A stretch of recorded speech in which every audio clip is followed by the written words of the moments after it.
နိုင်ငံခြားငွေတွေများစွာသုံးစွဲနေရတာကြောင့်73စီနဲ့စားသုံးစီကိုပြည်ပကနေတင်သွင်းနေမှုတွေကိုထပ်မံလျှော့ချအောင်မယ်လို့အကြမ်းဖက်မင်းအောင်လှိုင်ကထပ်မံပြောဆိုပါတယ်။ဒေါ်အောင်ဆန်းစုကြည်နဲ့အာဆီယံထူးကိုယ်စားလှယ်တွေ့ခွင့်မပေးဘူးဆိုတဲ့မြန်မာစစ်တပ်ကညှင်းဆန်မှုဟ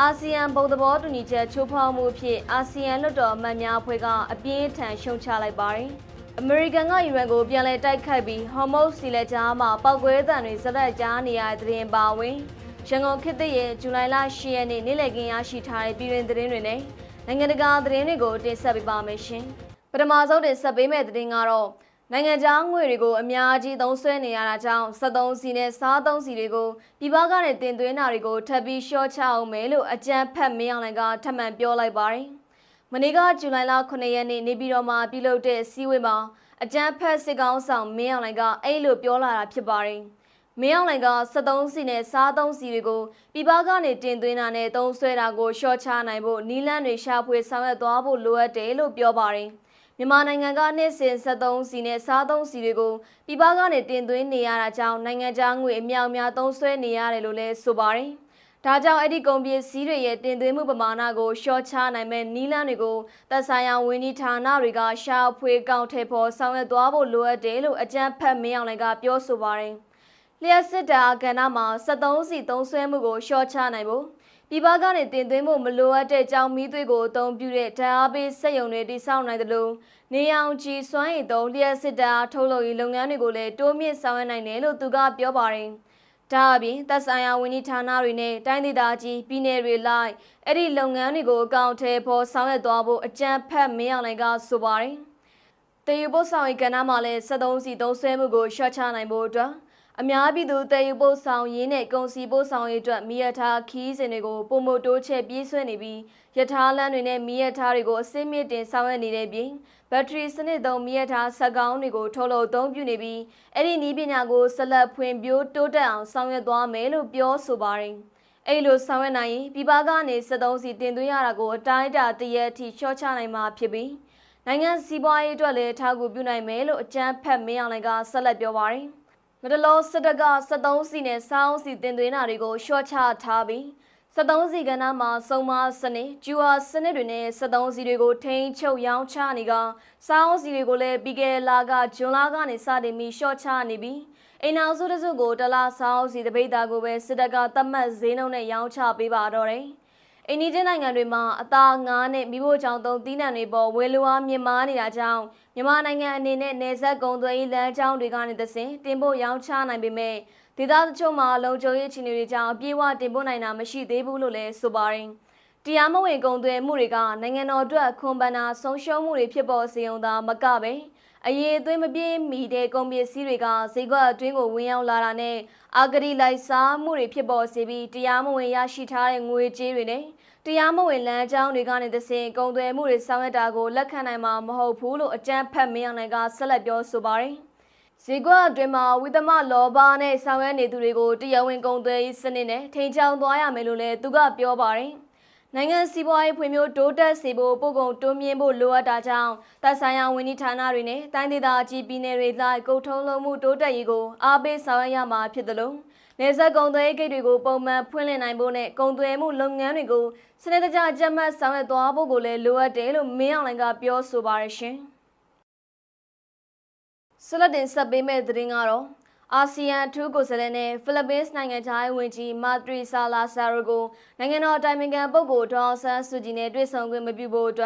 ်မြန်မာစစ်တပ်ကညှင်းဆိုလိုက်တာကအာဆီယံရဲ့မြန်မာနိုင်ငံဆိုင်ရာဘုံသဘောတူညီချက်ကိုချိုးဖောက်တဲ့လုပ်ရပ်ဖြစ်တယ်လို့အာဆီယံလွှတ်တော်အမတ်များအဖွဲ့ APHR ကဇူလိုင်လ9ရက်နေ့မှာပြင်းထန်စွာရှုံချလိုက်ပါတယ်။စစ်ကောင်စီက2021ခုနှစ်နိုဝင်ဘာလကနေစတင်ပြီးအာဆီယံထူးကိုယ်စားလှယ်တွေကိုဒေါ်အောင်ဆန်းစုကြည်နဲ့တွေ့ဆုံခွင့်အကြိမ်ကြိမ်ညှင်းဆိုခဲ့ကအခုနောက်ဆုံးဖိလစ်ပင်းနိုင်ငံသားဝန်ကြီးနဲ့အာဆီယံထူးကိုယ်စားလှယ်ရဲ့တောင်းဆိုမှုကိုလည်းပယ်ချလိုက်တာကအာဆီယံရဲ့ငြိမ်းချမ်းရေးကြိုးပမ်းမှုတွေကိုထိခိုက်စေပြီးဘုံသဘောတူညီချက်ရဲ့ယုံကြည်စိတ်ချရမှုကိုထပ်မံထိခိုက်စေတယ်လို့ APHR ကထုတ်ဖော်လိုက်ပါတယ်။နိုင်ငံတော်အတိုင်ပင်ခံပုဂ္ဂိုလ်ဒေါ်အောင်ဆန်းစုကြည်ကိုနေအိမ်ကျေချုပ်ကိုပြောင်းရွှေ့ထားရတယ်ဆိုတဲ့သတင်းတွေထွက်ပေါ်လာပြီးနောက်ဖိလစ်ပင်းအစိုးရကမေလ6ရက်နေ့မှာတွေ့ဆုံခွင့်ကိုတရားဝင်တောင်းခံခဲ့ပါတယ်။ဒါပေမဲ့ဇွန်လ30ရက်နေ့မှာစစ်ကောင်စီပြောရေးဆိုခွင့်ရှိသူက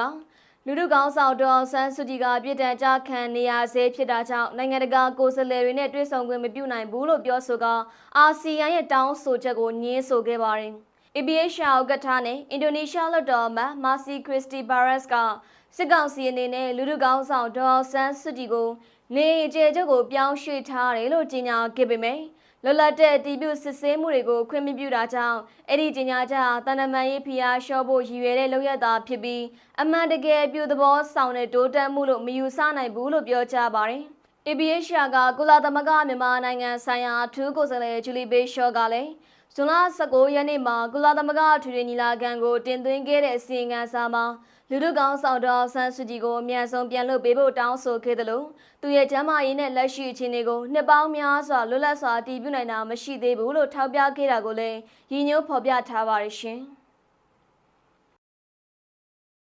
ဆက်လက်ပြပေးမယ့်သတင်းကတော့ပြည်သူ့ကာကွယ်ရေးတပ်မတော်မန္တလေး MDY PDF ရဲ့အထူးလှုပ်ရှားတပ်မဟာတပ်တစ်ခုလုံးတိုင်းတာနဲ့လေးလတာကာလပတ်လုံးပြုလုပ်ခဲ့တဲ့ပြန်လည်စုဖွဲ့လေ့ကျင့်တာနဲ့စစ်ရေးနိုင်ငံရေးစွမ်းဆောင်ရည်မြင့်တင်မှုလုပ်ငန်းစဉ်တွေကိုပြီးမြောက်အောင်မြင်ခဲ့ပြီလို့သတင်းထုတ်ပြန်လိုက်ပါတယ်။အဲ့လေးလတာကာလအတွင်းအထူးလှုပ်ရှားတပ်မအနေနဲ့ပြန်လည်စုဖွဲ့လေ့ကျင့်မှုသင်တန်းပတ်စဉ်တစ်ခုအပြင်တခြားသောစွမ်းဆောင်ရည်မြင့်တင်ရေးသင်တန်းတွေကိုပါအောင်မြင်စွာကျင်းပပြုလုပ်နိုင်ခဲ့ပြီးဖြစ်ကရှေ့ဆက်ထမ်းဆောင်ရမယ့်တော်လှန်ရေးလုပ်ငန်းစဉ်တွေအတွက်လိုအပ်တဲ့ပြင်ဆင်မှုတွေကိုအပြည့်အဝပြုလုပ်နိုင်ခဲ့ပြီလို့သိရပါတယ်။အရင်ပြန်လည်စုဖွဲ့လေ့ကျင့်မှုပြုလုပ်နေတဲ့ကာလအတွင်းစစ်စင်ရေးတွေကိုကန့်သတ်နဲ့ပဲဖော်ဆောင်နိုင်ခဲ့ပေမယ့်အခုအခါမှာတော့ပြင်ဆင်မှုတွေပြီးမြောက်ပြီးဖြစ်တာကြောင့်မိဖက်တော်လိုင်းအင်အားစုတွေနဲ့လက်တွဲကစစ်စင်ရေးတွေကိုရှင်းအောင်မြင့်ပြီးအပြည့်အဝဖော်ဆောင်သွားမယ်လို့ထုတ်ပြန်ချက်မှာဖော်ပြထားပါတယ်။ဒါအပြင်ပြည်သူ့ကာကွယ်ရေးတပ်မတော်မန္တလေးအထူးလှုပ်ရှားတပ်မအနေနဲ့ဆီယာနာရှင်စနစ်အမြင့်ပြတ်ချေမုံရေးနဲ့ဖက်ဒရယ်ဒီမိုကရေစီရရှိရေးတိုက်ပွဲတွေကိုမိဖက်တော်လိုင်းအင်အားစုတွေနဲ့အတူလက်တွဲပြီးတော့ရိုးရိုးချိုချိုဆက်လက်တိုက်ပွဲဝင်သွားမယ်လို့အသိပေးထုတ်ပြန်ထားပါတယ်ရှင်။ညဘက်တွေမှာပေါ်တာဆွဲခံရနိုင်တယ်ဆိုပြီးစေအုပ်စုတပ်သားကဝန်ခံလိုက်ပါတယ်။အဲ့ဒါကတော့ညဘက်အပြင်ထွက်ရင်ပေါ်တာဆွဲခံရနိုင်တဲ့အတွက်ကြောင့်အပြင်မထွက်ကြဖို့အတွက်အကြံဖက်စေအုပ်စုတပ်သားတူကတက်တော်ကနေပြောဆိုလိုက်ပါတယ်။ပေါ်တာဆွဲခံရနိုင်တာကြောင့်ညဘက်အပြင်ထွက်ပြီးလက်ဖေးဆိုင်ထိုင်တာတငယ်ချင်းတွေတွေ့ပြီးတောက်စားတာတွေကိုမလုပ်ကြပဲအိမ်မှာပဲနေကြဖို့သူကပြောထားတာပါတကယ်လို့ပေါ်တာဆွဲခံရပြီဆိုရင်လည်းငွေကြေးများပြားနဲ့လာရွေးခိုင်းနေတာကြောင့်ကိုသားသမီးကိုရဲ့ယောက်ျားတွေကိုမျက်စိအောက်ကနေပြောင်းမခံပါနဲ့လို့လည်းသူကသတိပေးထားပါတယ်လက်ရှိနိုင်ငံတဝန်းလုံးမှာလည်းစေအုပ်စုကပြည်သူလူထုကိုအသက်အရွယ်မရွေးပေါ်တာဆွဲဖမ်းဆီးမှုတွေလှုပ်ဆောင်နေသလိုစေအုပ်စုခံထားတဲ့ရက်ကွက်အုပ်ချုပ်ရေးမှုအဖွဲ့နဲ့ပြူစောထီတွေကလည်းလူငယ်တွေကိုပေါ်တာဆွဲဖမ်းဆီးပြီးစစ်မှုထမ်းလူစားထိုးရောင်းစားမှုတွေလည်းရှိနေတာလည်းဖြစ်ပါတယ်ရှင်။မကွေးတိုင်းဘက်ကသတင်းကိုတင်ဆက်ပေးပါမယ်။မကွေးတိုင်းချောင်းမြို့နယ်မှာစစ်ကြောင်းထိုးနေတဲ့ကြမ်းဖက်စစ်တပ်ကပြည်သူတွေကိုဖမ်းဆီးတပ်ဖြတ်ထားပြီးကျေးရွာ၄ရွာထပ်မံမီးရှို့ဖျက်ဆီးထားကတောင်းနဲ့ချီတဲ့စစ်ပေးရှောင်ပြည်သူတွေဟာစားနပ်ရိက္ခာရေးပေါ်လိုအပ်နေတယ်လို့ဒေသခံပြည်သူတွေကရန်ကုန်ခေတ်သစ်ကိုပြောပါတယ်။ဇွန်လပိုင်းကနေစပြီးချောင်းမြို့နယ်အတွင်းစစ်ကြောင်းထိုးနေတဲ့ကြမ်းဖက်စစ်တပ်ကအေယာဝတီမြကမ်းဘေးမှာရှိတဲ့ကျေးရွာတွေကိုစတိုင်စစ်ကြောင်းထိုးဝင်ရောက်စီးနင်းခဲ့ပါတယ်။ဒါအပြင်ကြမ်းဖက်စစ်တပ်ကပြည်သူတွေကိုလည်းလူသားတိုင်းဖြစ်ဖမ်းဆီးပြီးညောင်စင်ကျေးရွာအနီးမှာပြည်သူတို့ကိုဖမ်းဆီးတပ်ဖြတ်ခဲ့ပါတယ်။ဇူလိုင်လ2ရက်နေ့ကလည်းစစ်တပ်စစ်ကြောင်းကညောင်စင်ကျေးရွာကိုမီးရှို့ဖျက်ဆီးခဲ့ပြီးဇူလိုင်လ4ရက်နေ့မှာညောင်ချောင်းရွာကိုထပ်မံမီးရှို့ဖျက်ဆီးခဲ့ပါတယ်။ဒါအပြင်အဲ့ဒီစစ်တပ်စစ်ကြောင်းကလက်ရှိချိန်ထိစုတော်ကျေးရွာညောင်စင်ကျေးရွာလေးပင်တင်ကုန်းကျေးရွာနဲ့ညောင်ချောင်းကျေးရွာတွေကိုဇက်တိုက်မီးရှို့ထားတယ်လို့သိရပါတယ်။လက်ရှိချိန်မှာစစ်တပ်စစ်ကြောင်းကြောင့်လေးပင်ကုန်းစုတော်ညောင်စင်နဲ့ရွာမကျေးရွာတို့ကပြည်သူ1000ခန့်ဟာဘေးလွတ်ရာကိုထွက်ပြေးသိမ်းရှောင်နေရပြီးစားနပ်ရိက္ခာတွေလည်းအရေးပေါ်လိုအပ်နေပါတယ်။အဲ့ဒီပြင်ပြည်သူတွေဖမ်းဆီးတပ်ဖြတ်ခံရတာတွေလည်းရှိသလိုရော်လောင်းတွေ့တာကတော့တဦးပဲရှိသေးကအဲ့ထက်လည်းပိုများနိုင်ပါတယ်လို့ဒေသခံပြည်သူတဦးကဆိုပါတယ်ရှင်။ကရင်ပြည်နယ်ဘက်ကိုကြည့်အောင်ပါရှင်။ကရင်မျိုးသားစီယုံကော်တူလီအုပ်ချုပ်နေမီတောင်ကိုခရိုင်အတွင်းဖမ်းဆီးရမိခဲ့တဲ့ကာလာတန်မိုးမြန်မာကျပ်ငွေတန်ပေါင်း1000ခွဲကျော်တန်မိုးရှိတဲ့မူရစ်ဆေးဝါးတွေကိုမိရှို့ဖျက်ဆီးခဲ့တယ်လို့ KNU တော်ဦးခရိုင်ကဇွန်လ6ရက်နေ့ရက်စွဲနဲ့သတင်းထုတ်ပြန်ထားပါတယ်။အဲ့ဒီမိရှို့ဖျက်ဆီးပွဲကိုပြီးခဲ့တဲ့ဇွန်လ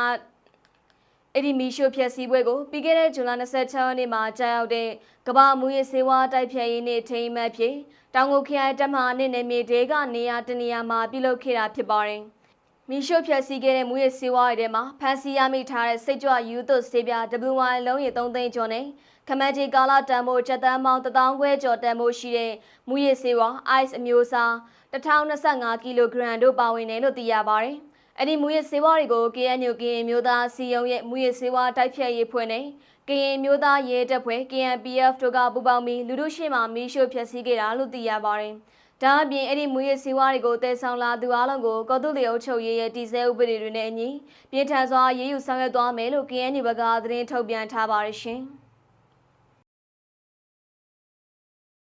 ထိုင်းနိုင်ငံဘက်ကမြန်မာနိုင်ငံသားတွေနဲ့ပတ်သက်တဲ့သတင်းကိုတင်ဆက်ပေးပါမယ်။ထိုင်းနိုင်ငံရနောင်းခရိုင်မှာရှိတဲ့လာဝကချုပ်ခန်းကျင်းတော်မှာဖမ်းဆီးထိန်းသိမ်းခံထားရတဲ့မြန်မာရွှေပြောင်းအလုပ်သမား112ယောက်ကိုထိုင်းအာဏာပိုင်တွေကမနေ့ကဇူလိုင်လ9ရက်နေ့နေ့လယ်ပိုင်းမှာမြန်မာနိုင်ငံကိုပြန်လည်လွှဲပြောင်းပို့ဆောင်ပေးခဲ့တယ်လို့သိရပါတယ်။အဲဒီလိုမျိုးနေရက်ပြန်လွှဲပြောင်းပေးရပွဲကိုမနေ့ကမနက်7:00နာရီခွဲကရနောင်းမြို့အကောက်ခွန်စိတ်ကမ်းမှာပြုလုပ်ခဲ့ပြီးရနောင်းခရိုင်လာဝကရဲတပ်ဖွဲ့မှဒုတိယရဲမှူးကြီးမြန်မာအလုပ်သမားတန်ရာရှိနဲ့နေရက်ပြန်လည်ပို့ဆောင်ရေးကော်မတီဝင်ဌာနဆိုင်ရာ9ခုကတာဝန်ရှိသူတွေက